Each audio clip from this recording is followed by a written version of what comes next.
पहले किसी स्कूल की तीसरी क्लास में बहुत सारे बच्चे पढ़ते थे। उन दोनों को ही टीवी देखना बहुत अच्छा लगता था।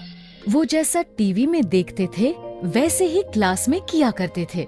मैं आयरन मैन की तरह इतना ऊपर से कूद सकती हूँ। बस मैं तो कैप्टन अमेरिका की तरह इससे भी ऊपर से कूद सकता हूँ। मैंने कल एक फिल्म देखी। उस फिल्म में स्पाइडरमैन एक पतले से धागे की मदद से दीवार पर चढ़ गया। हाँ, मैंने भी वो फिल्म देखी थी। वो पहले दीवार पर चढ़ गया, फिर दीवार पर से कूद भी गया और उसे कुछ भी नहीं हुआ। फिर तो हम भी वैसे ही कूद सकते हैं। हाँ, मैं कल कूदने के लिए रस्सी लेकर आऊंगा। हम उसकी मदद से पहले दीवार पर चढ़ेंगे और फिर दूसरी तरफ कूदेंगे। बहुत मजा आएगा। अगली सुबह वंश ने घर से निकलने से पहले अपने स्कूल बैग में एक पतली सी रस्सी रखी और वो स्कूल के लिए निकल गया। सुबह सुबह जब सारे बच्चे प्रेइंग ग्राउंड में प्रेयर कर रहे थे, अंश और वंशिका स्कूल में ही बनी एक बहुत ऊंची दीवार के पास गए। पहले हमें इस रस्सी को ऊपर से बांधना होगा। ये कहकर दोनों छत पर गए। उन्होंने रस्सी को छत पर किसी मजबूत चीज से बांध दिया और नीचे आ गए। चलो, अब हम भी स्पाइडरमैन की तरह इस रस्सी की मदद से छत पर चढ़ते हैं। पहले मैं चढ़ूंगी।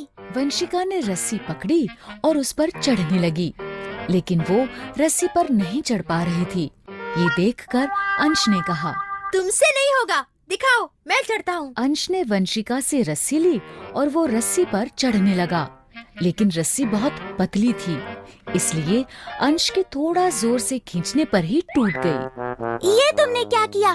तुमने रस्सी तोड़ दी। कोई बात नहीं, हम स्पाइडरमैन की तरह ऊपर नहीं चढ़ सकते तो क्या हुआ, उसकी तरह ऊपर से कूद तो सकते हैं।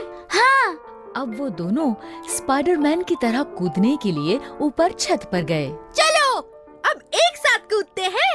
ये कहकर वो कूदने के लिए आगे बढ़े। तभी दूर से उनकी टीचर ने उन्हें देख लिया। टीचर उन्हें रोकते हुए चिल्लाकर बोली, अंश, वंशिका, दीवार से पीछे हटो। टीचर के ऐसा कहने पर वो दोनों पीछे हट गए। टीचर उनके पास आई और बोली, ये तुम क्या कर रहे थे? हम स्पाइडरमैन की तरह छत से कूद रहे थे।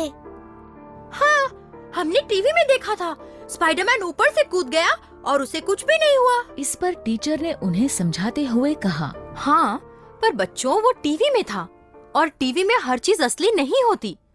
वो सब बनावटी और नकली होता है, जिसे सिर्फ एंटरटेनमेंट के लिए बनाया जाता है। इसलिए हमें कभी भी टीवी में दिखाई जाने वाली चीजों की नकल नहीं करनी चाहिए। टीचर के ऐसा समझाने पर बच्चे समझ गए।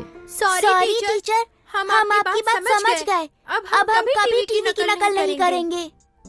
इस तरह अंश और वंशिका टीवी की सच्चाई समझ गए और फिर उन्होंने कभी टीवी की नकल नहीं की।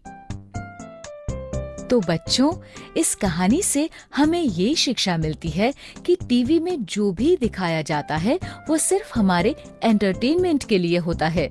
इसलिए हमें उसे सिर्फ एंटरटेनमेंट की तरह ही देखना चाहिए और रियल लाइफ में वैसा नहीं करना चाहिए। अगर आपको हमारे वीडियोस पसंद आ रहे हैं तो इन्हें लाइक करें, कमेंट करें, सब्सक्राइब करें।